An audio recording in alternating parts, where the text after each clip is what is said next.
विधवा। गांव के एक कोने में स्थित छोटी सी झोपड़ी में रहने वाली जानकी का जीवन हमेशा से कठिनाइयों से भरा रहा।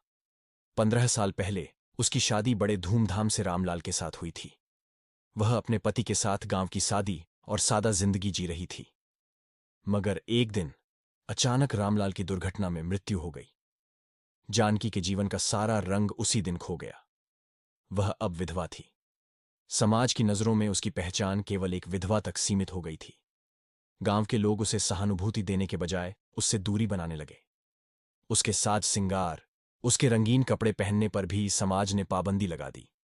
वह दिन रात मेहनत कर अपने बच्चों को पाल रही थी, लेकिन समाज की क्रूर सोच उसे हर पल चुभती थी।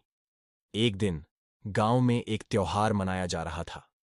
सब औरतें सज-धज कर मेला देखने जा रही थीं और जानकी अपने पुराने सफेद कपड़ों में अकेले बैठी थी। उसकी छोटी बेटी आकर बोली, मां, तुम क्यों नहीं सजती संवरती? सब औरतें कितनी सुंदर लग रही हैं।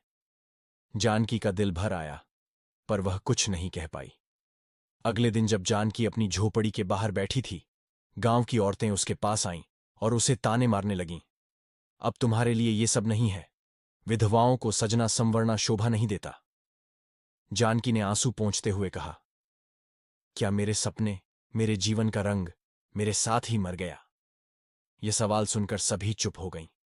किसी ने कभी इस पहलू से सोचा ही नहीं था। जानकी की आवाज में जो दर्द था, वह पहली बार लोगों को समझ में आया। धीरे धीरे गांव के कुछ लोग जानकी के पक्ष में खड़े होने लगे। समाज की पुरानी धारणाओं को चुनौती देते हुए कुछ औरतें भी उसके समर्थन में आगे आईं। जानकी ने अपने हौसले से सबको दिखा दिया कि एक औरत का जीवन सिर्फ उसके पति से जुड़ा नहीं होता। वह अपने बल पर भी कुछ कर सकती है। उसने समाज के सामने उदाहरण पेश किया कि जीवन की रंगीनियों पर किसी का एकाधिकार नहीं होता। अब जानकी पहले की तरह मुस्कुराने लगी थी और धीरे धीरे गांव ने उसे उसकी खोई पहचान वापस दिला दी। थैंक्स दोस्तों, वीडियो अच्छा लगा तो सब्सक्राइब जरूर करिए प्लीज़।